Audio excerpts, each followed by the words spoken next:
ಕೆಲವು ವಾರಗಳ ಹಿಂದೆಯಷ್ಟೇ ನಮಿಬಿಯಾ, ಅರ್ಜೆಂಟೈನಾ, ಬ್ರೆಜಿಲ್, ಘಾನಾ ಸೇರಿದಂತೆ ಹಲವು ರಾಷ್ಟ್ರಗಳಿಗೆ 8 ದಿನಗಳ ಪ್ರವಾಸ ಕೈಗೊಂಡಿದ್ದ ಪ್ರಧಾನಿ ನರೇಂದ್ರ ಮೋದಿ ಈಗ ಮತ್ತೆ ವಿದೇಶ ಪ್ರವಾಸದಲ್ಲಿದ್ದಾರೆ. ಬ್ರಿಟನ್ ಮತ್ತು ಮಾಲ್ಡೀವ್ಸ್ನ ಪ್ರವಾಸದಲ್ಲಿರುವ ಮೋದಿ ಪ್ರಮುಖ ಒಪ್ಪಂದಗಳ ಡೀಲ್ ಪೂರ್ಣಗೊಳಿಸಲಿದ್ದಾರೆ. ಇದು ಭಾರತ ಮತ್ತು ಯುನೈಟೆಡ್ ಕಿಂಗ್ಡಮ್ ನಡುವಿನ ಸಂಬಂಧವನ್ನ ಒಂದು ಹೊಸ ಅಧ್ಯಾಯವಾಗಲಿದೆ. ಲಂಡನ್ನಲ್ಲಿ ಮೋದಿಗೆ ಅಭೂತಪೂರ್ವ ಸ್ವಾಗತ ಸಿಕ್ಕಿದೆ.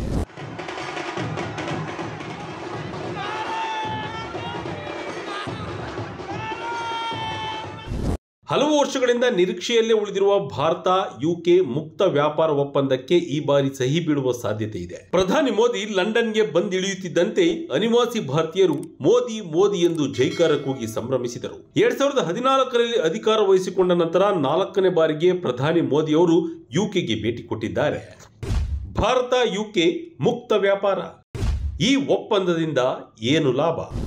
3 ವರ್ಷಗಳ ಮಾತುಕತೆಯ ಫಲವಾಗಿ ರೂಪುಗೊಂಡಿರುವ ಭಾರತ ಯುಕೆ ಮುಕ್ತ ವ್ಯಾಪಾರ ಒಪ್ಪಂದ FTAಗೆ ಅಂಕಿತ ಹಾಕುವುದೇ ಈ ಭೇಟಿಯ ಪ್ರಮುಖ ಉದ್ದೇಶ. ಪ್ರಧಾನಿ ಮೋದಿ ಯುಕೆ ಪ್ರಧಾನಿ ಕೀರ್ ಸ್ಟಾರ್ಮರ್ ಅವರೊಂದಿಗೆ ವ್ಯಾಪಾರ, ಆರೋಗ್ಯ, ಇಂಧನ ಮತ್ತು ಭದ್ರತೆಯಂತಹ ಮಹತ್ವದ ವಿಷಯಗಳ ಕುರಿತು ಚರ್ಚೆ ನಡೆಸುತ್ತಿದ್ದಾರೆ. ವಾಣಿಜ್ಯ ಮತ್ತು ಕೈಗಾರಿಕಾ ಸಚಿವ ಪಿಯೂಷ್ ಗೋಯಲ್ ಕೂಡ ಈ ಐತಿಹಾಸಿಕ ಕ್ಷಣಕ್ಕೆ ಸಾಕ್ಷಿಯಾಗಲು ಪ್ರಧಾನಿ ಅವರ ಜೊತೆ ಲಂಡನ್ಗೆ ಪ್ರಯಾಣ ಬೆಳೆಸಿದ್ದಾರೆ.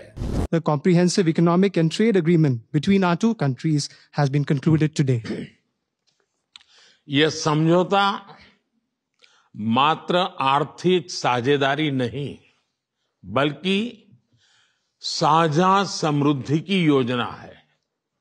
एक और भारतीय textile, footwear, gems and jewellery, sea food और इंजीनियरिंग गुड्स को यूके में बेहतर मार्केट एक्सेस मिलेगा. भारत के एग्रीकल्चर प्रोड्यूस और प्रोसेस्ड फूड इंडस्ट्री के लिए यूके की मार्केट में नए अवसर बनेंगे. भारत के युवाओं, किसानों, मछुआरों और MSME सेक्टर के लिए यह समझौता विशेष रूप से लाभकारी सिद्ध होगा. वहीं दूसरी ओर भारत के लोगों और इंडस्ट्री के लिए ಮೊದಲನೇದಾಗಿ 2030ರ ವೇಳೆಗೆ ಎರಡೂ ದೇಶಗಳ ನಡುವಿನ ವ್ಯಾಪಾರವನ್ನ ದುಪ್ಪಟ್ಟು ಮಾಡುವ ಗುರಿ ಇದೆ.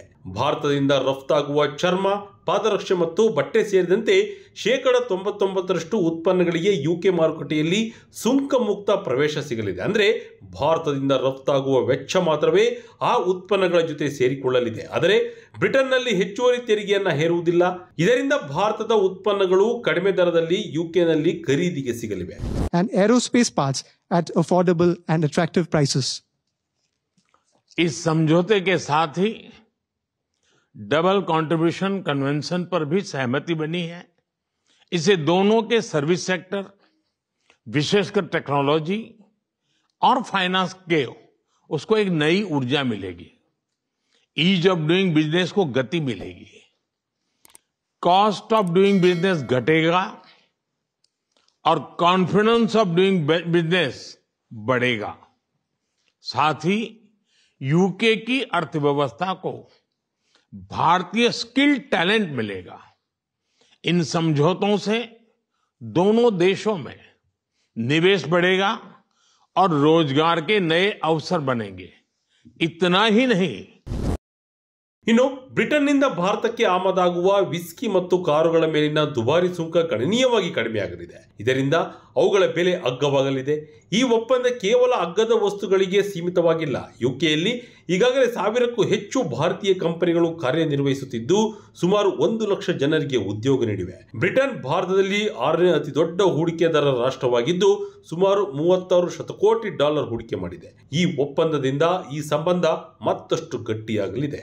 Moreover, as agreements reached between two democracies and two of the world's major economies, they will lend support to global stability and global prosperity. Friends, अगले दशक में हमारी कॉम्प्रिहेंसिव स्ट्रेटेजिक पार्टनरशिप को नई गति और ऊर्जा देने के लिए विजन 2035 जारी किया जा रहा है. ಅಷ್ಟೇ ಅಲ್ಲ, ಯುರೋಪಿಯನ್ ಒಕ್ಕೂಟದಿಂದ ಹೊರಬಂದ ನಂತರ ಯುಕೆ ಮಾಡಿಕೊಂಡ ಅತಿದೊಡ್ಡ ಮುಕ್ತ ವ್ಯಾಪಾರ ಒಪ್ಪಂದ ಇದಾಗಿದೆ. ಭಾರತ ಯುಕೆ ಮುಕ್ತ ವ್ಯಾಪಾರ ಒಪ್ಪಂದದಿಂದ ಉಭಯ ರಾಷ್ಟ್ರಗಳ ವಾರ್ಷಿಕ ವ್ಯಾಪಾರ ವಹಿವಾಟು $34 ಬಿಲಿಯನ್ ಮುಟ್ಟಲಿದೆ. ಹಣ್ಣುಗಳು, ತರಕಾರಿಗಳು, ಕಾಳು ಧಾನ್ಯಗಳು, ಮಸಾಲೆ ಪದಾರ್ಥಗಳು, ಟೀ, ಸಾಗರ ಉತ್ಪನ್ನಗಳು ಸೇರಿದಂತೆ ಭಾರತದ ಹಲವು ಕೃಷಿ ಉತ್ಪನ್ನಗಳಿಗೆ ಯುಕೆನಲ್ಲಿ ಬೇಡಿಕೆ ಇದೆ. साझेदारी के लिए डिफेंस इंडस्ट्रियल रोड मैप बनाया गया है. हमारी टेक्नोलॉजी सिक्योरिटी इनिशिएटिव को और मजबूत करने पर काम किया जाएगा. It is our commitment. UK India vision 2035. ಈ ಭೇಟಿಯಲ್ಲಿ ಮತ್ತೊಂದು ಮಹತ್ವದ ಬೆಳವಣಿಗೆ ಎಂದರೆ ಯುಕೆ ಇಂಡಿಯಾ ವಿಷನ್ 2035ಕ್ಕೆ ಚಾಲನೆ ನೀಡಿರುವುದು. ಇದು ವ್ಯಾಪಾರವನ್ನ ಮೀರಿದ ರಕ್ಷಣೆ, ತಂತ್ರಜ್ಞಾನ, ಹವಾಮಾನ ಬದಲಾವಣೆ ಮತ್ತು ಶಿಕ್ಷಣದಂತಹ ಕ್ಷೇತ್ರಗಳಲ್ಲಿ ಮುಂದಿನ ದಶಕದ ಸಹಕಾರಕ್ಕೆ ಒಂದು ಸ್ಪಷ್ಟ ಮಾರ್ಗಸೂಚಿಯನ್ನ ನೀಡಲಿದೆ. पहलगाम में हुए आतंकवादी हमले की कठोर निंदा के लिए हम प्रधानमंत्री स्टारमर और उनकी सरकार का आभार व्यक्त करते हैं.